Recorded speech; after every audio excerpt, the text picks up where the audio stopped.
Oi, pessoal, como vocês estão? Espero que estejam todos bem, né? Que continuem se cuidando.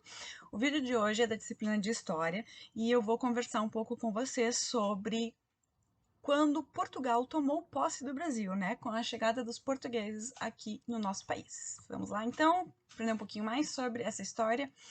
Então, gente, só para relembrar, né? Já existiam pessoas que viviam aqui, os indígenas viviam já há muito tempo em terras brasileiras, né? E em 1500, que foi o ano em que o Pedro Álvares Cabral e a sua tripulação chegaram ao Brasil, a gente tem um número de 5 milhões de indígenas que já viviam aqui, né, nessas terras. 5 milhões, tá? Em 2010 foi feita uma pesquisa e se constatou que 900 mil indígenas habitavam o Brasil em 2010. Vejam a diferença, né? Saiu de 5 milhões de indígenas para 900 mil indígenas, que não chega nem a 1 milhão. Então a gente pode calcular aí, ó, que 4 milhões e um pouquinho mais, né, 4 milhões e 100 mil de indígenas foram mortos, né, durante desde a chegada dos portugueses ao nosso país, né, seja pelos conflitos e guerras com os colonizadores, seja pelas doenças que eles adquiriram, né, seja por não terem tido condições de sobrevivência digna com o passar do tempo, mesmo depois do Brasil deixar de ser colônia, né, de sofrerem preconceito até hoje. Então, vários são os fatores com que fizeram com que os indígenas também fossem diminuindo em número, né?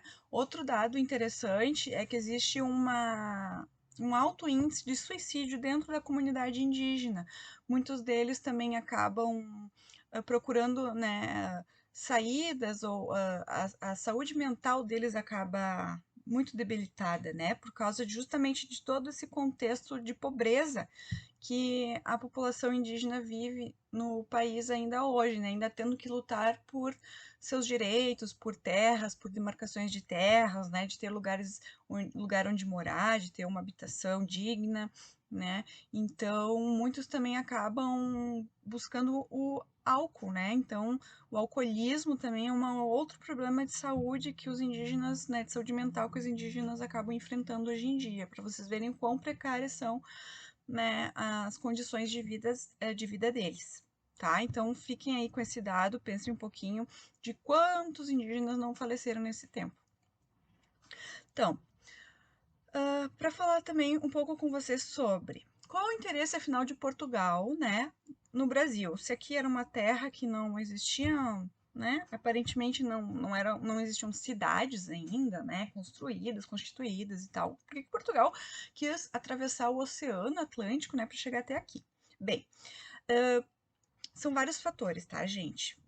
São várias condições que fizeram com que isso acontecesse. Primeiro, que a Europa, né, o continente, um dos continentes que a gente tem estudado, ela vivia por um período onde o comércio ele estava se desenvolvendo muito. Os italianos e os chineses, né, a China fica na Ásia, tá? Não fica na Europa. Mas os chineses e os italianos, eles dominavam o comércio. Então, o que que acontece? Eles sabiam aonde tinha o produto que eles gostariam de revender, tá? Eles iam lá e compravam por um preço X. Eu vou exemplificar para vocês aqui, ó. Eu tenho duas velas, tá? Eu posso produzir essas velas e vendê-las, né? Eu vou ter um certo lucro. Agora, vamos supor que eu produzi essas duas velas e eu quero vender elas para uma pessoa. Só que essa pessoa, ela quer revender esse produto, ela quer vender para outras pessoas e tirar um lucro para ela. Então eu posso vender para Maria, né, a vela, e a Maria eu vendo por 10 reais. E a Maria vai lá e vende por 20, né? Então ela vai acabar tendo também um lucro aí, né, em cima desse produto por 25. Entende? Então, assim, quem detém os meios, né, de produção, quem sabe também aonde buscar aquela mercadoria tem uma vantagem, certo? Então, assim, como os italianos sabiam que indo até as Índias, como se chamava, né, até a Índia, por que Índias, né, gente? É aquela parte da Ásia, onde tem o país, a Índia, então que produzia muitas coisas, que poderiam ser comercializadas na Europa, que não existiam na Europa. Eram coisas diferentes, coisas exóticas, tá? Então, Portugal queria lucro, Portugal queria dinheiro, queria terras, riquezas, porque também, gente, era muito caro para eles sustentarem uma realeza, uma coroa, porque você sabe, né, que Portugal e Espanha tinham reis, diferente do Brasil, que não existia nada disso naquela época, né? Então, se vocês já podem ter visto em filmes, em seriados, né, que esse reino, ele acaba sustentando muitas pessoas, né? Ele sustenta pessoas que trabalham para eles, sustentam toda uma comunidade. Então, é muito dinheiro, eles vivem com muito luxo, né? Então, eles precisam sustentar também esse estilo de vida. Então, por isso que eles iam atrás de riquezas, de fortuna, porque se gastava muito também, muito dinheiro, né? Para se manter esse estilo de vida. Então, eles descobriram, né, que os italianos e os chineses buscavam muito nessa parte da Índia essas mercadorias e eles pensaram, né, que eles também poderiam ir até lá. Então, só que assim, ó, em 1492 já se tinha notícias de que um navegador, o Cristóvão Colombo, chegou até a América e descobriu que existiam terras por aqui. Então, Portugal já sabia que encontraria terras aqui deste lado do oceano, né, que nós chamamos de Ocidente, estamos no Ocidente. Então eles já tinham conhecimento disso. Então por isso, né, que o Portugal vai acabar enviando uma tripulação que a gente vai falar mais adiante um pouquinho no vídeo, tá? Então aqui, os indígenas, gente, né? Enquanto a gente tem essa população europeia, né, que vive em cidades, que, né, que tem o comércio, que tem alguns luxos, a gente encontra uma população indígena no Brasil, nas Américas, que tinham um estilo de vida totalmente diferente do deles, como a gente já conversou, né? Os indígenas, eles tinham outra relação com a natureza. Essa imagem que tem aqui, eles retiravam da natureza só aquilo que eles precisavam para sua sobrevivência. Eles não faziam comércio, eles não vendiam, né? Eles não destruíam a natureza para construir coisas. Não, eles só utilizavam aqueles recursos que iam ajudar eles na sobrevivência, na alimentação, né, a fazer as suas habitações. Essa imagem que eu tenho aqui é de um livro chamado Doze Lendas Brasileiras, que eu achei as ilustrações muito bonitas, né, da editora Rocco, e ele foi escrito pela Clarice Lispector, que é uma escritora brasileira muito conhecida e que tem livros muito bacanas, né, se um dia vocês puderem ler a Clarice Lispector, tá? Eu trouxe aqui para vocês, eu vou ler uma lenda sobre a criação da humanidade, que é uma lenda indígena, para vocês. A gente estudou, né, agora no quinto ano, como que a ciência considera que o universo se formou, né, como os planetas se formaram, o sistema solar e etc. Só que os indígenas, eles têm uma forma de pensamento que é diferente. Então eu vou ler aqui para compartilhar um pouco com vocês, tá? A criação da humanidade. O Criador, cujo coração é o Sol, tataravô desse Sol que vemos, soprou seu cachimbo sagrado, e da fumaça desse cachimbo se fez a Mãe Terra. Chamou 7 anciães e disse: Ancião é uma pessoa idosa, mais velha, considerada sábia pelos indígenas, tá? E disse: Gostaria que criassem ali uma humanidade. Os anciãos navegaram em uma canoa que era como uma cobra de fogo pelo céu, e a cobra-canoa levou-os até a terra. Logo eles ali depositaram os desenhos sementes de tudo o que viria a existir. Então eles criaram o primeiro ser humano e disseram: Você é o guardião da roça. Estava criado o homem. O primeiro homem desceu do céu através do arco-íris em que os anciãos se transformaram.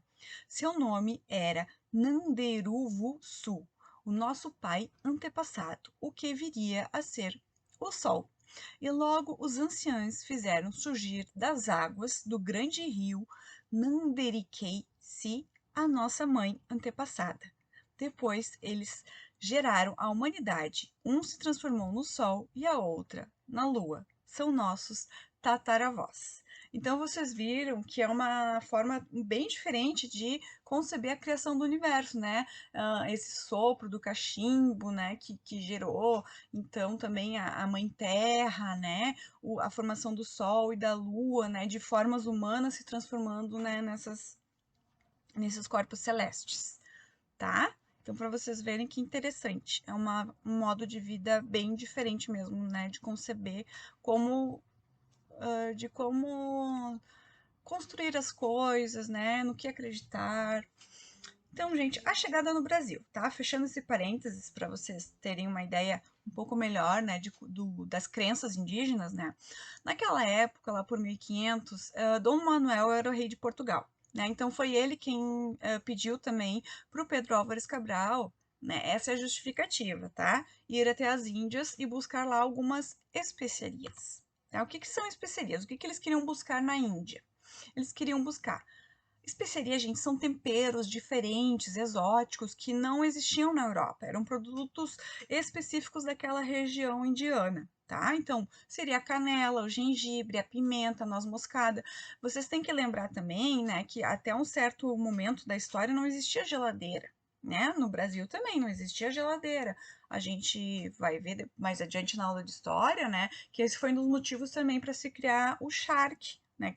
Para se tirar o sal da carne, se deixava ele depositado no sol, porque isso conservaria mais o alimento, né? Ele não precisaria ser refrigerado, até porque não existia geladeira. Hoje em dia a gente tem esses temperos bem mais ao nosso alcance, mas naquela época pensem que era bem diferente.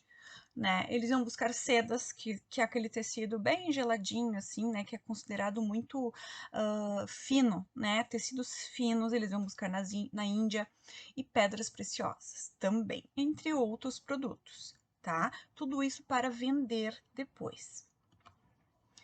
Quem era o comandante dessa tripulação? É um cara que vocês já ouviram muito falar dele, né? Que é o Pedro Álvares Cabral. Aqui está ele, né? Com a sua tripulação. A gente está vendo um padre ali no barquinho que a gente vai ver, ué, por que Portugal trouxe padres, né? Para o Brasil a gente vai saber um pouco mais sobre isso também, tá?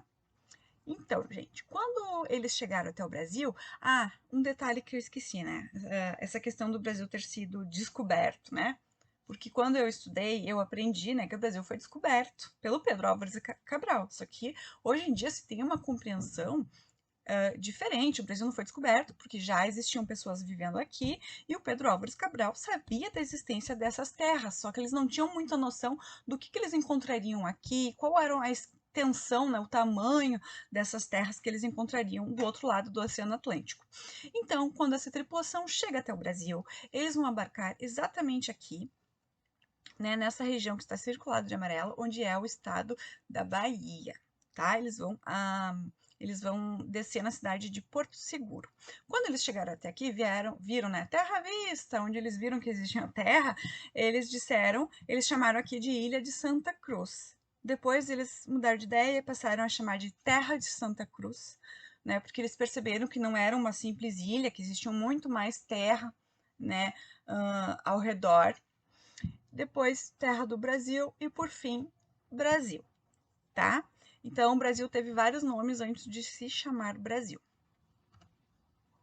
Aqui eu tenho uma linha do tempo para vocês acompanharem e entenderem bem como que foi, tá? Em 1500, então, o Pedro Álvares Cabral, ele chega com a sua tripulação aqui no Brasil. Eles ficaram apenas 10 dias em solo brasileiro. Por que eles ficaram só 10 dias? Porque eles vieram só conhecer o território. Eles vieram reconhecer, ver o que eles encontravam aqui, se tinha algo interessante, né? Se existiam cidades como eles conheciam na Europa, etc. Mas eles viram que não, né? Que encontraram os indígenas também. Eles ficaram 10 dias conversando, né? Conhecendo o lugar, o que eles poderiam explorar aqui, se existia algum dono nessa terra, né? Então, vão embora. Em 1502, 2 anos depois, eles retornam, mas eles também oficializam a posse do Brasil, porque já existiam franceses e outros países, né, a França, né, como país, os franceses como uma população, uma etnia, a França e outros países já estavam de olho nessa terra que estava aqui, que Portugal havia já desembarcado, que estava aqui, que se sabia que não existiam donos, mas na verdade, né, a gente sabe que os indígenas moravam aqui. Então, eles já estavam de olho e queriam também vir para cá para explorar. Todo mundo queria explorar um pedacinho, né, dessas terras tão ricas que eles encontraram aqui. Então, Portugal decidiu: não, a gente não vai deixar nem um pedacinho para ninguém, a gente vai oficializar a posse do território brasileiro. Depois a gente vai ver que eles dividiram o território, né? Vocês já devem ter ouvido essa história, com um outro país vizinho deles, que é a Espanha, tá?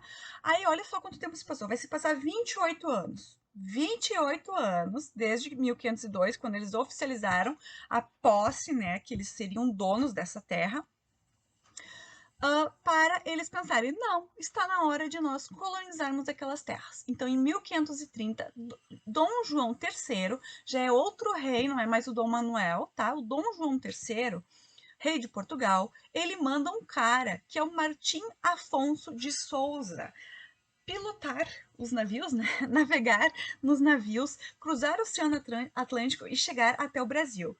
Para quê? O que ele vem fazer aqui, Sora? Ele vem justamente desenvolver as terras, né? Ele vem para tentar transformar as terras que existiam aqui em cidades, em lugares que fosse possível habitar, morar e também explorar um pouco dessa terra, tá? Então ele chega em 1530, Martim Afonso de Souza. Ele era um explorador, né? Um navegador. Então, a primeira cidade portuguesa fundada no Brasil foi fundada pelo Martim Afonso de Souza e se chama São Vicente. Ela foi fundada no estado que hoje é Pernambuco, tá? O estado de Pernambuco. Outra coisa que aconteceu, né? Eles viram que estava muito difícil desenvolver, né, as terras brasileiras e eles fizeram um acordo, né, com a Espanha. Eles dividiram então o território, porque os espanhóis também, né, queriam uma parte desse território. Então eles, tá, a gente vai traçar uma linha imaginária no mapa decidiram ficar com a parte do litoral. Depois eles vão descobrir que a Espanha tinha ficado com muito mais terra, porque o Brasil é um país muito extenso, e eles vão brigar, tá? Mas daí a gente vai ver mais adiante. Então o que eles fizeram? Eles passaram essa linha imaginária e eles dividiram o território que eles tinham acesso em faixas de território.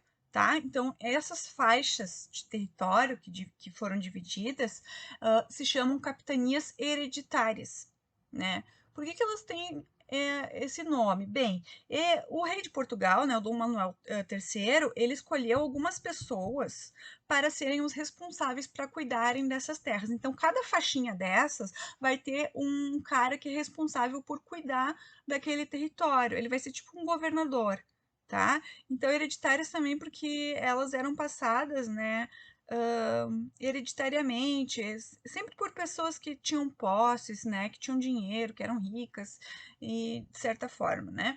Então, vocês verem, são 12 faixas de terra, tem o nome delas aqui, né, Maranhão, Ceará, Rio Grande, Itamaracá, Pernambuco, Baía de Todos os Santos, Ilhéus, Porto Seguro, Espírito Santo, São Tomé, São Vicente, Santo Amaro, São Vicente de novo e Santana. Tá? Então, algumas pessoas seriam responsáveis para povoar, para trazer mais pessoas para morarem aqui, para desenvolverem essas terras, para eles terem algum lucro, certo? E também isso ajudaria a proteger essas terras de possíveis invasores. Então, todos os lucros que poderiam ser extraídos daqui, seja com a produção da cana-de-açúcar, né, seja com a produção do pau-brasil, com a extração do pau-brasil, porque Portugal logo em seguida já vai entender que o pau-brasil é uma madeira muito fina e que servia para atingir tecidos, porque era uma madeira que se extraía um líquido avermelhado e também uma madeira muito boa para fazer móveis, né, para produção de móveis. Então, eles devastaram muitas florestas com essa árvore e enviaram para Portugal. Isso garantia um lucro, né, muito dinheiro para Portugal também. Tudo às custas de quem? Da colônia. Por isso que se chama colônia, tá, gente? Nós somos colonizados. Eles se apossaram da nossa terra, né, do Brasil, e aqui eles exploraram. A colônia é um lugar que vai ser sempre explorado, onde os recursos vão ser extraídos dela, tá? Portugal vai só administrar e vai pegar esses recursos, sejam recursos naturais como a madeira, que vocês viram, né? Seja como usar a nossa terra para produzir a cana-de-açúcar, depois a gente vai ter os engenhos para produzir o café, e tudo isso vai virar em verbas para Portugal. Eles vão ficar com a maior parte dos lucros, tá? E nós não poderíamos fazer nada porque a colônia teria que obedecer à sua metrópole. Depois a gente vai estudar mais sobre isso também, tá? Então, eles perceberam que apenas São Vicente e Pernambuco deram algum lucro para eles. Então, o que aconteceu? Portugal resolveu enviar um governador-geral, que é uma pessoa para cuidar da colônia. Tá? Então, esse governador-geral é o cara que vai ficar responsável por todas essas faixas, né, todas as capitanias hereditárias, que também tinham o seu diretor, digamos assim. Tá? Quem são esses governadores gerais? Nós temos três importantes, que é o Tomé de Souza, o Duarte da Costa e o Mendes Sá, todos homens portugueses, tá? Que eram enviados de Portugal até o nosso país. O Tomé de Souza, então, que foi esse primeiro, né, governador geral, ele teve uma missão muito importante, né? O rei de Portugal falou para ele: olha, Tomé de Souza, tu vai ter que ir lá e vai construir um centro administrativo. O que é esse centro administrativo, né? Seria um lugar aqui na colônia que funcionaria como uma sede desse governo deles, né? E que poderia, então, da onde seriam tomadas todas as decisões. Então, esse centro administrativo foi escolhido Salvador, que foi a nossa primeira capital brasileira, que atualmente é a capital da Bahia. Então, Brasília não foi a primeira capital e única capital que o Brasil teve. A nossa primeira capital foi Salvador, tá? Brasília, ó, ela não é uma capital muito antiga, gente. Foi na década de 60. Lá por 1960 que Brasília foi construída, tá? Na década de 50 e na década de 60 ela foi implementada como capital. Ela foi planejada para ser a capital, né? Depois de Salvador, o Rio de Janeiro também vai ser a capital por algum tempo, tá? Então, esse centro administrativo seria Salvador, onde todas as decisões da colônia seriam tomadas. Gente, muito obrigada por ter assistido esse vídeo. Na próxima aula a gente vai continuar conversando mais sobre como foi esse momento da colonização brasileira, tá? Eu deixo aqui o meu beijo, uma boa semana para ti e tchau, tchau.